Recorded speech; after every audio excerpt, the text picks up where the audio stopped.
Shampoo word ही असल में हिंदी के चाम्पो इस वर्ड से आया है। और सिर्फ ये वर्ड ही नहीं बल्कि शैम्पूइंग का पूरा रिचुअल इंडिया से ओरिजिनेटेड है। बहुत पहले से भारत में एक रिचुअल होता था जिसे कहते थे चंपी। सुबह की नर्म धूप में घर के आंगन में बैठकर महिलाएं अपने बालों पर गुनगुने तेल से मालिश करती थी। तेल में होती थी हर्ब्स जैसे आंवला, भृंगराज और नीम। ये सिर्फ बालों के लिए नहीं बल्कि पूरे शरीर के रिजुविनेशन का एक पार्ट था। तेल से मसाज के बाद वो रीठा और शिकाकाई से बाल धोती। इन दोनों में होते हैं नेचुरल सैपोनिन्स जो पानी में रब करने से झाग बनाते हैं। लेकिन इस सारे प्रोसेस का मकसद सिर्फ बाल साफ करना नहीं था, ये एक एक्ट ऑफ रीसेट था जिससे बॉडी और माइंड दोनों फ्रेश फील करते हैं। चाम्पो इस हिंदी वर्ड का मतलब होता है प्रेस करना, गूंदना, और इसी वर्ड से इंग्लिश वर्ड शैम्पू बना। मुगल पीरियड के दौरान चंपी एक कॉमन हेड मसाज ट्रेडिशन बन चुका था और जब ब्रिटिश यहाँ आए तब इन्होंने भी इस इंडियन वेलनेस को एक्सपीरियंस किया। उनके लिए ये इतना यूनिक एक्सपीरियंस था कि वो इस ट्रेडिशन को लेकर गए अपने देश। 1814 में एक इंडियन आदमी शेख दीन मोहम्मद, इन्होंने इंग्लैंड के ब्रिटेन में एक छोटी सी जगह खोली। वहां पर उन्होंने पूरा इंडियन स्टाइल हेड मसाज और हर्बल ट्रीटमेंट रेप्लिकेट किया। ब्रिटिश एलिट सोसाइटी ने पहली बार ऐसा एक्सपीरियंस देखा।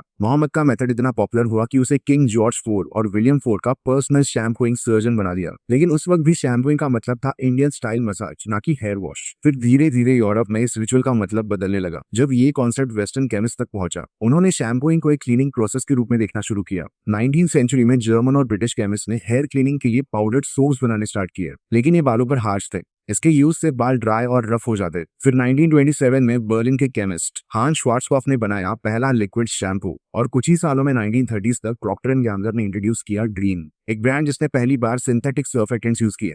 और ये मॉडर्न शैम्पूज का जन्म था।